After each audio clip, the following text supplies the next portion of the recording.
ಸ್ನೇಹಿತರೆ, ನಾನು ಇಲ್ಲಿ ನಿಮಗೆ ತೋರಿಸ್ತಿರ್ತಕ್ಕಂಥದ್ದು ಸೊ ತುಂಬ ಜನ ಇಲ್ಲಿ ಹೇಳ್ತಿದ್ರು ಮೈಸೂರು ಮಲ್ಲಿಗೆ ಅಂತೇಳಿ. ಸೊ ಇದೇನಂತ ನನಗೂ ಕೂಡ ಗೊತ್ತಿಲ್ಲ, ಫಸ್ಟ್ ಟೈಮ್ ನಾನು ಇದು ನೋಡ್ತಿರೋದು. ಸೊ ಅದು ಮೈಸೂರು ಮಲ್ಲಿಗೆ ಅಂತ ಹೇಳಿದರು ನನಗೆ. ಇದ್ರ ಸ್ಮೆಲ್ ಅಂತೂ ತುಂಬ ಅದ್ಭುತವಾಗಿದೆ.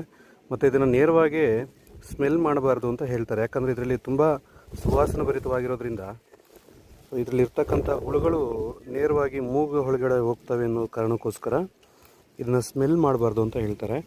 ಸೊ ನೋಡಿ, ಇಲ್ಲಿ ಈ ಬಯಲಲ್ಲಿ ತುಂಬ ಎಲ್ಲೇ ಕಡೆ ನೋಡಿದ್ರೂ ಕೂಡ ಇದು ಯಥೇಚ್ಛವಾಗಿ ಬೆಳೆದಿರತಕ್ಕಂಥದ್ದು.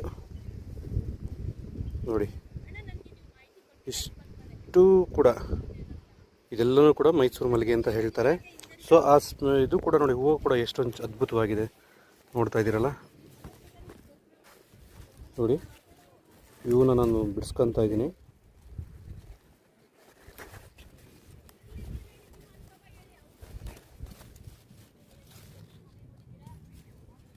ನೋಡಿ ಸ್ನೇಹಿತರೆ, ಇದು ದೇವರ ಪೂಜೆಗೆ ತುಂಬ ಉಪಯುಕ್ತವಾಗಿರ್ತಕ್ಕಂಥದ್ದು, ತುಂಬ ಸುವಾಸನ ಭರಿತವಾಗಿರ್ತಕ್ಕಂಥದ್ದು ಅಂತ ಹೇಳ್ತಾರೆ. ಸೊ ನಾನು ನೋಡಿ ನಿಮಗೆ ತೋರಿಸ್ತಾ ಇದ್ದೀನಿ. ಸೊ ಇದು ಮೈಸೂರು ಮಲ್ಲಿಗೆ ಅಂತ ಹೇಳ್ತಾರೆ. ಸೊ ನಿಮ್ಮ ಕಡೆ ಯಾವ ಭಾಗಗಳಲ್ಲಿ ಯಾವ ನಾಮಾಂಕಿತಗಳಿಂದ ಕರೀತಾರೋ ಗೊತ್ತಿಲ್ಲ.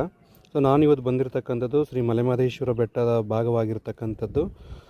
ಹಾನುಮಲೆ ಪುಣ್ಯಕ್ಷೇತ್ರಕ್ಕೆ ಭೇಟಿ ಮಾಡಿದ್ದೆ. ಅಲ್ಲಿ ಈ ಒಂದು ಗಿಡದ ನೋಡಿ, ತದನಂತರ ಈ ಹೂವನ್ನು ತೆಗೆದು ದೇವರ ಪೂಜೆಗೆ ಬಳಸ್ತಾಯಿದ್ರು.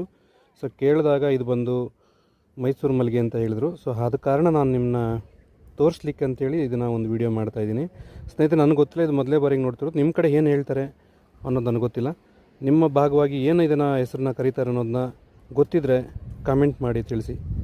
ಎಲ್ಲರಿಗೂ ಶುಭವಾಗಲಿ.